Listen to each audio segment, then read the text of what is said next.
Remember that hush money agreement with porn star Stormy Daniels, the one President Trump claimed to know nothing about, insisting later it was legal? Well, the president now says the deal should be invalid, according to a filing by his attorney, a move that could complicate an effort to compel him to testify under oath. Joining me now is MSNBC legal analyst Katie Phang. Katie, let's start here with what was filed over the course of the week, and the filings were coming back and forth, fast and furious here. Let me read just a little bit from one of them here. Mr. Trump does not and will not contest Stephanie Clifford's assertion that the settlement agreement was never formed or, in the alternative, should be rescinded. Help us understand the implications of this. Of course, Michael Avenatti, Stephanie Clifford have been fighting hard to get the president to give a deposition. So, David, you'll remember that Stormy Daniels is the one who started this whole litigation way back when, at the beginning of this year. And she basically said, look, Trump may not have signed this agreement, but the agreement was null and void from the very beginning based upon the fact that there was no consideration given. There were a lot of legal theories that went into her lawsuit. But, David, ultimately, this is what she wanted. Stephanie Clifford, a.k.a. Stormy Daniels, she wanted a declaration from a judge that there was no binding non-disclosure agreement or a binding settlement agreement. And this is exactly what Trump is stipulating to, and it's exactly what Cohen is stipulating to. And so if a judge ultimately determines that there was no agreement and that there's nothing to be enforced against any party, then Stephanie Clifford may be looking for discovery in another lawsuit that she's brought against Cohen and against Trump.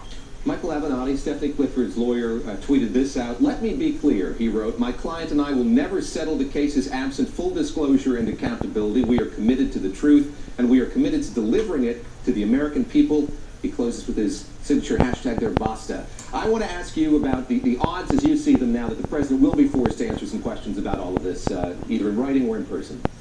Well, a couple of theories about that, David. One, in this exact lawsuit that we're talking about, it may not happen if the judge says that there's nothing in controversy anymore, because frankly, you got to have a disagreement to have litigation. However, Stormy Daniels has sued Donald Trump for defamation. If that case also survives a motion to dismiss that's going to be filed by Donald Trump, then discovery may be had in terms of depositions under oath by Donald Trump that are going to be posed, questions are going to be posed by Michael Avenatti. There's something just happened actually recently in the last 24 to 48 hours as well in another lawsuit, though, David.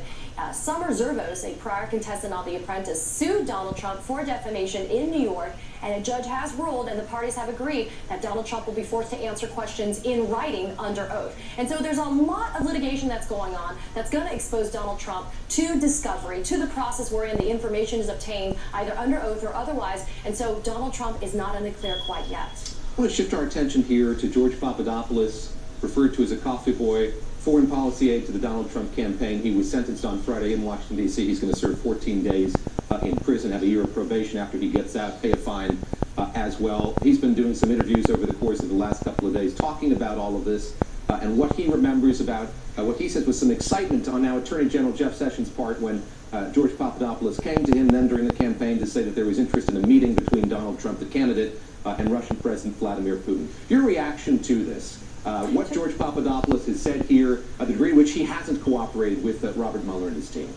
I think a lot of hay is being made about the fact that he's not providing, quote, additional cooperation to Robert Mueller, but everybody needs to remember he's basically the guy that kind of got this whole thing started. I mean, he's the one who basically disclosed to that Australian official that there was Russians that had dirt on Hillary Clinton. But the key distinction in what's happening this morning is you've got George Papadopoulos saying on TV that he, quote, that his recollection is different than that of Jeff Sessions. And that's huge because Jeff Sessions testified under oath that he told George Papadopoulos to stand down and not pursue a summit meeting between Putin and then candidate Donald Trump. Now, what's important also about this is that people like Cora Lewandowski, people like Sam Klobas, key members of the Trump campaign knew that George Papadopoulos was trying to connect Putin and Trump during the course of the campaign. And Papadopoulos says, look, I don't really know whether or not the campaign officials knew about the fact that the Russians had dirt on Hillary Clinton, but fundamentally, George Papadopoulos pled guilty to lying to the FBI, so his credibility may seem a little bit suspect, but he has nothing to lose by telling the truth now while he's been doing these interviews on all the morning shows. Katie, it's always good to talk to you. Thank you very much. Katie Phang, our MSNBC legal analyst. And President Obama hitting the campaign trail, as we mentioned just a few moments ago, lending a hand